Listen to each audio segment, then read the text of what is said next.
아담과 하와가 살고 있는 에덴 동산에 뱀이 하와에게 옵니다. 왜 왔을까요? 죄를 짓게 만들기 위함입니다.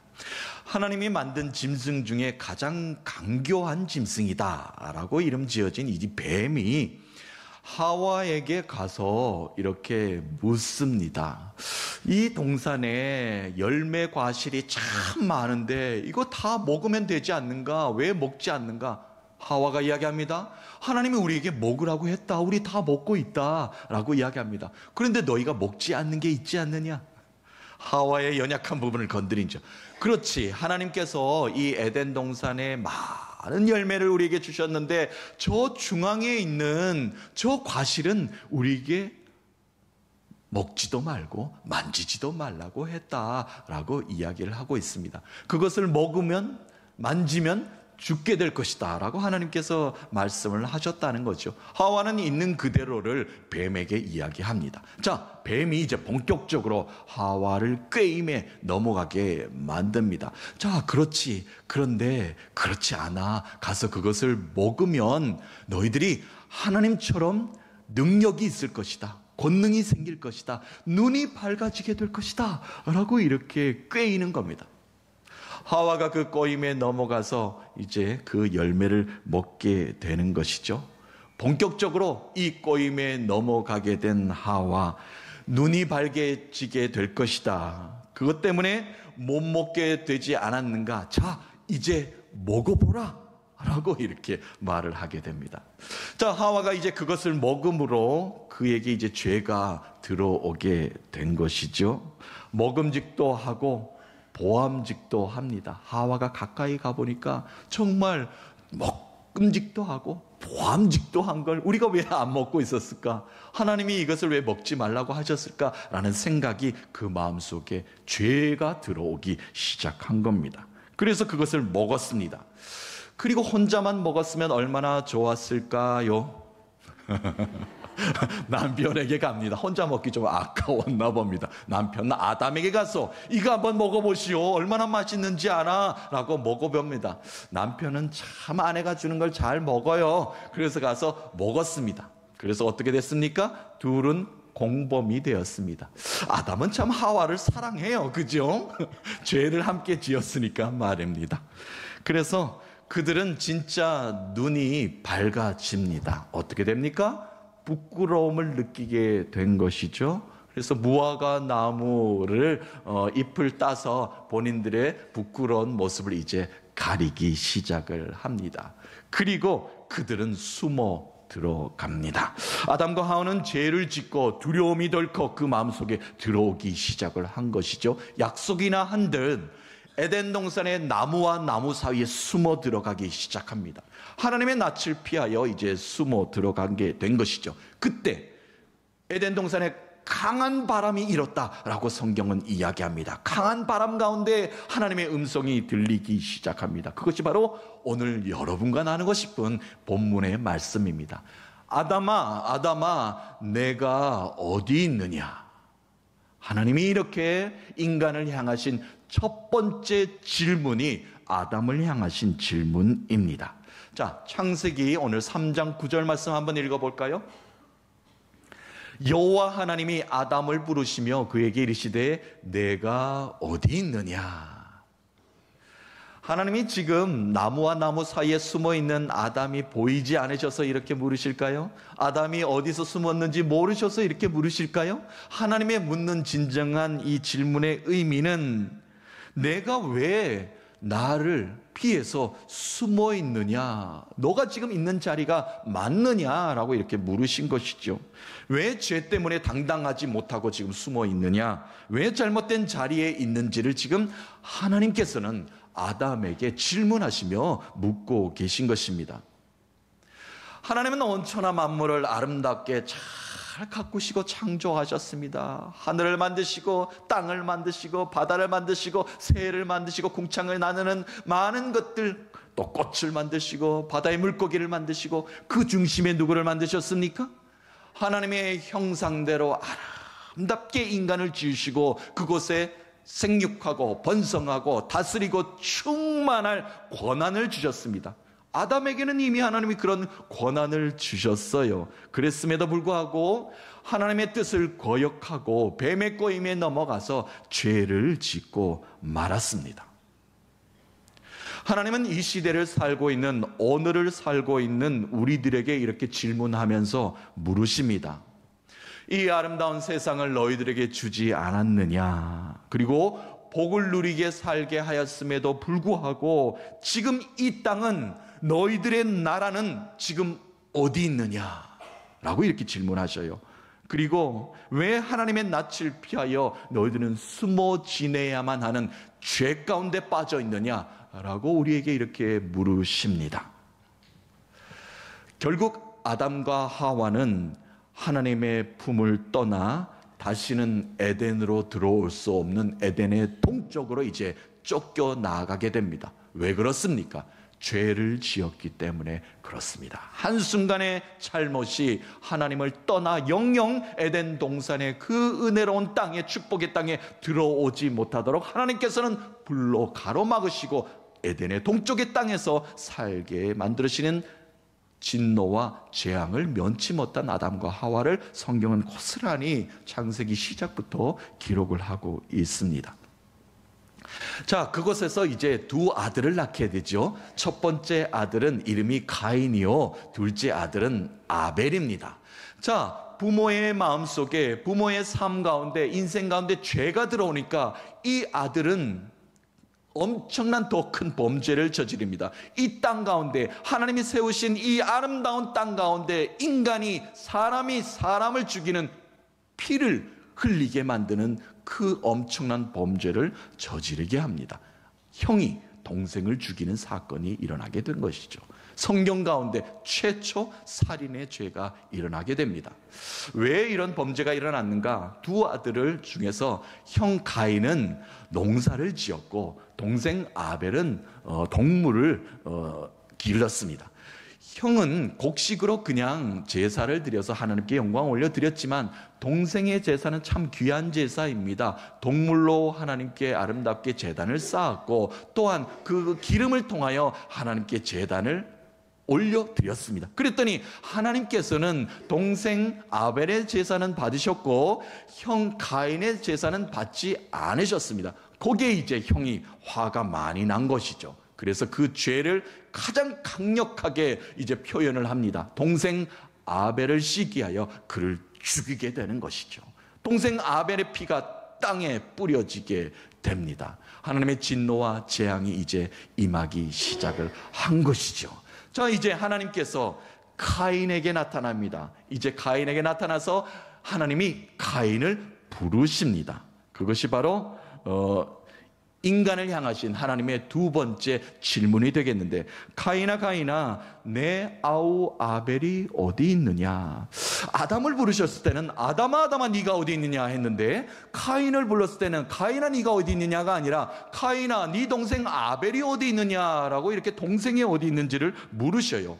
이 물음에 대하여 형 가인의 대답은 참 놀랍습니다.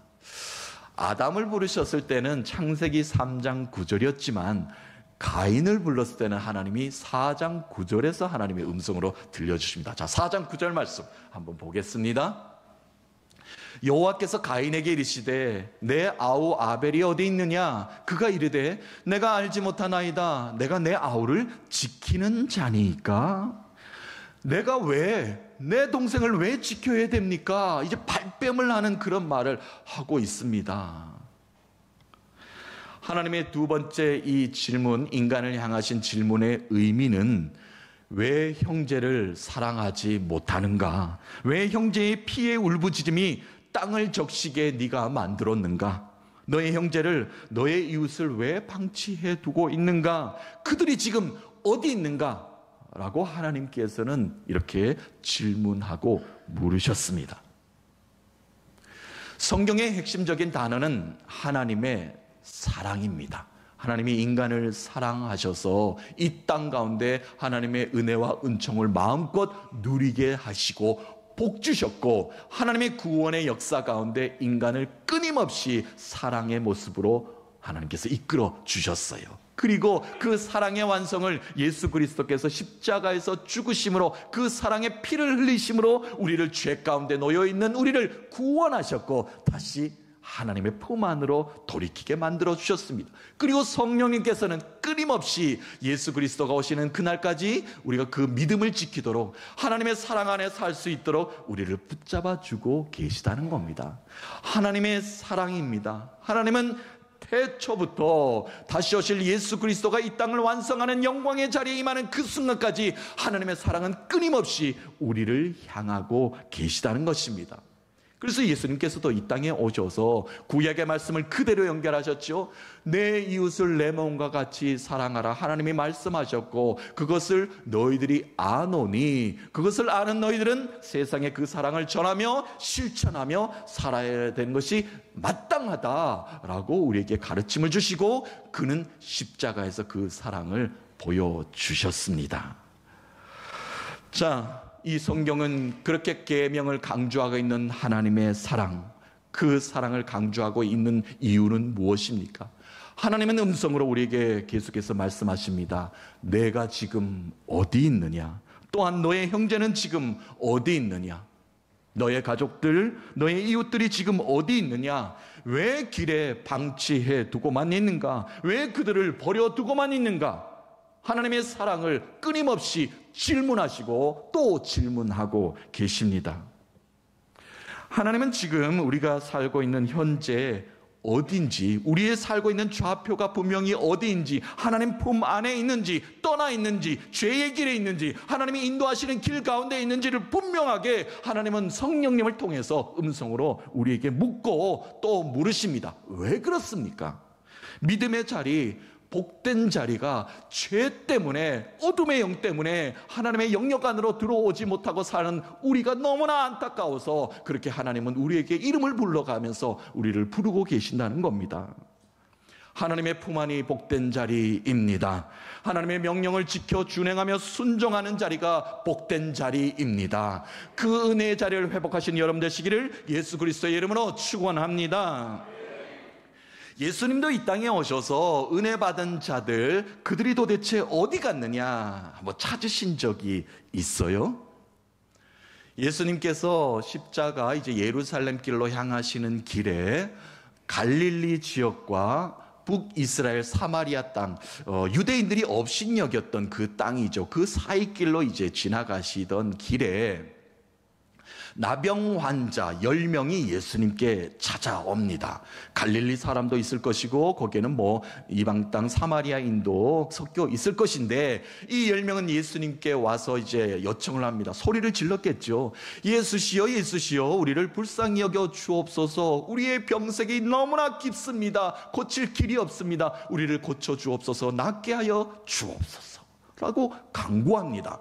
예수님은 그 나병 환자 10명에게 이야기합니다. 가서 제사장에게 너희들의 몸을 보이라 라고 이야기합니다. 그 시대 풍습은 제사장에게 그 권한이 있었습니다. 죄의 용서, 그 다음에 나음을 입는 것 모두 성전의 제사장에 고하여야 되기 때문에 가서 아뢰라 라고 그 발걸음을 돌리게 만듭니다. 그들이 그 길로 걸어가는 길 중에 나병 환자가 깨끗하게 나음을 받게 됩니다. 너무나 기뻤죠. 감사한 일 아닙니까? 그들은 기뻐 뛰며 마을로 들어가서 자기 고향으로 다 가버렸습니다. 그런데 한 사람, 업신여겼던 이방 땅에 사는 사마리아 한 사람은 예수께 왔습니다. 바로 달려와서 예수 무릎에 엎드려서 감사합니다. 내게 은혜를 베풀어 주셔서 감사합니다. 구원의 은총을 베풀어 주셔서 감사합니다. 감사의 고백을 예수님께 올려드렸죠. 그때 예수님께서 많은 무리들을 향하여, 제자들을 향하여 이렇게 말씀하십니다. 나음을 입은 자 9은 어디 갔느냐? 은혜의 감사를 잊어버리고 살아가는 모두에게 예수님이 물으십니다. 감사하지 못하는 나머지 은혜는 모두 어디 갔느냐? 10가지의 은혜, 100가지, 1000가지, 10,000가지 은혜를 주었는데 그 나머지 감사의 조건들은 다 어디 내팽겨 쳐버리고 한 가지만 나에게 와서 감사하고 있느냐? 우리에게 또 이런 질문을 하십니다. 예전에 그 열정과 순종의 9은 지금 어디 있느냐? 내 삶에 주신 하나님의 은혜 아닙니까? 모든 것이 우리의 삶은 하나님의 은혜가 아니면 참 살아가기 힘든 그런 시대를 우리가 살아가고 있습니다. 지나온 우리의 삶을, 우리의 지나온 모든 걸음걸음들을 생각해 보면 하나님이 인도하셨고 하나님의 은혜다, 그 한 단어로 우리가 요약할 수 있지 않겠습니까? 특별히 우리가 창립 기념주의를 맞이하면서 굽이굽이 힘들고 어렵고 같이 눈물 흘렸던 그 모든 날들이 하나님의 은혜가 아니었으면, 하나님의 은혜의 강줄기가 아니었으면 우리가 여기까지 올 수 없었다라고 감사의 고백 올려드리지 않습니까? 모든 것이 하나님의 은혜였습니다. 자, 그렇다면 지금 그 하나님의 사랑과 은혜 안에 우리가 머물러 있는지, 그 강물 안에 우리가 은혜에 감사하고 있는지, 우리의 신앙과 우리의 믿음을 점검해 보는 예배가 되었으면 합니다. 우리는 신앙의 고백을 할 수 있어야 됩니다. 너희가 어디 있느냐, 내가 어디 있느냐, 이 질문에 답할 수 있어야 됩니다. 주여, 내가 지금 여기 있나이다. 주님의 이름을 부르며 우리의 신앙을 고백할 수 있어야 되겠습니다. 구약시대에 주님의 부름에, 하나님의 부르심의 응답에 귀하게 쓰임받은 선지자가 있죠. 우리가 잘 아는 이사야 선지자입니다. 이사야 선지자를 하나님께서 부르실 때 이제 천사가 내려와서 성전 가운데 이사야를 만나게 돼요. 천사를 바라봤더니 이사야의 눈에 보니까 날개가 6개나 있는 겁니다. 두 날개는 눈을 가리고 있고 밑에 두 날개는 발을 잡고 있고 그 중간에 큰 날개를 위주하면서 거룩하도다, 거룩하도다, 하나님의 영광이 거룩하도다, 성전 가득히 하나님의 영광을 올려드리는 모습이 이사야의 눈에 보이는 겁니다. 이사야는 깜짝 놀랍니다. 이 죄인이 하나님의 영광을 바라봤으니 이 못난 죄인이 하나님이 그것을 감히 바라볼 수 있는가? 그때 천사가 이사야에 가까이 옵니다. 숯불을 가져다가, 제단의 숯불을 그의 입술에 갖다 대죠. 그래서 너의 죄가 클지라도 씻은 바 될 것이다. 이사야는 감사합니다, 감사합니다. 제단 숯불 내 입술에 대니 어찌 주저하겠습니까? 주여, 나를 보내주옵소서, 나를 사용하여 주옵소서. 주여, 내가 여기 있나이다. 이사야는 이렇게 고백할 수 있었습니다. 죄가 주홍같이 붉을지라도, 못난 이 죄인이어도 성전에 나와서 주께 씻은 바 되기만 원한다면 하나님이 이렇게 귀하게 쓰실 줄로 믿습니다. 이사야의 고백처럼 우리는 죄인이지만 감히 하나님 앞에 설 자격도 없어 보이지만 하나님이 내 죄를 용서하시고 씻어 주시니 지금 내가 다시 예배의 자리로 나올 수 있게 된 것입니다. 그 은혜에 감사하며 그 은혜를 노래하는 삶 되시기를 주 예수 그리스도의 이름으로 축원합니다. 우리의 인생, 지금 내가 어디에 있느냐가 상당히 중요합니다. 하나님은 중요히 여기십니다. 물고기는요, 물 안에 있을 때 힘을 발휘할 수 있습니다. 창공을 나르는 새는 날개짓을 할 때가 가장 멋스럽고 멋있습니다.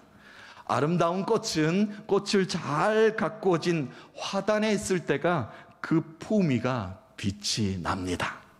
성도는, 신앙인은 교회 안에 있을 때 가장 행복하고 평안의 복을 누릴 수가 있습니다.